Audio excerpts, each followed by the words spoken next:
বাংলাদেশ যুক্তরাষ্ট্রের মধ্যে প্রস্তাবিত পারস্পরিক বাণিজ্য চুক্তি নিয়ে এখন নানা মহলে আলোচনা সমালোচনা চলছে। বিশ্লেষকদের মতে চুক্তিটি কার্যকর হলে বাংলাদেশের তুলনায় যুক্তরাষ্ট্রই বেশি সুবিধা পেতে পারে, আর বাংলাদেশের জন্য ঝুঁকি ও চাপ বাড়ার আশঙ্কা রয়েছে।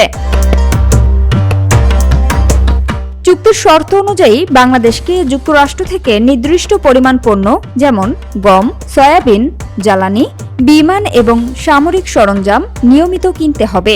এতে করে বাজার ভিত্তিক প্রতিযোগিতা কমে গিয়ে তুলনামূলক বেশি দামে পণ্য কিনতে হতে পারে, ফলে বাড়তি আর্থিক চাপ পড়বে সরকার ও ভোক্তা উভয়ের ওপরই। অন্যদিকে যুক্তরাষ্ট্রের জন্য এই চুক্তি বাণিজ্য সম্প্রসারণের পাশাপাশি কৌশলগত সুবিধাও তৈরি করতে পারে। বাংলাদেশের নীতি নির্ধারণে তাদের প্রভাব বাড়তে পারে, বিশেষ করে বাণিজ্য, প্রযুক্তি ও পররাষ্ট্র নীতির ক্ষেত্রে। এমনকি ভবিষ্যতে বাংলাদেশ কোন দেশের সঙ্গে চুক্তি করবে বা কোথা থেকে জ্বালানি ও প্রযুক্তি নেবে সেসব সিদ্ধান্তেও প্রভাব পড়ার আশঙ্কা রয়েছে। চুক্তির আরেকটি বড় দিক হল শুল্ক কাঠামোর অসমতা। বাংলাদেশ যেখানে ধাপে ধাপে মার্কিন পণ্যে শুল্ক কমাবে বা তুলে দেবে, সেখানে যুক্তরাষ্ট্র বাংলাদেশি পণ্যের ওপর উল্লেখযোগ্য হারে শুল্ক বজায় রাখবে।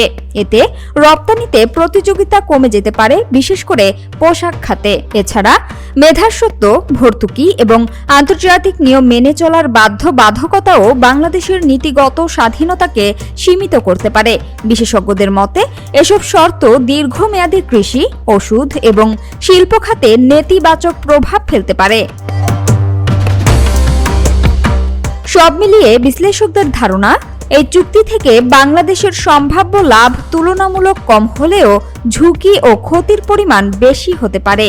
তাই অনেকেই মনে করছেন চুক্তি চূড়ান্ত করার আগে আরও আলোচনার মাধ্যমে দেশের স্বার্থ সংরক্ষণ করাই হবে সবচেয়ে যুক্তিযুক্ত পথ।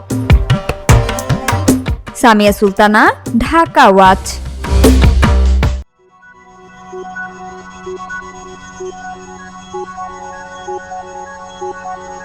Thank you.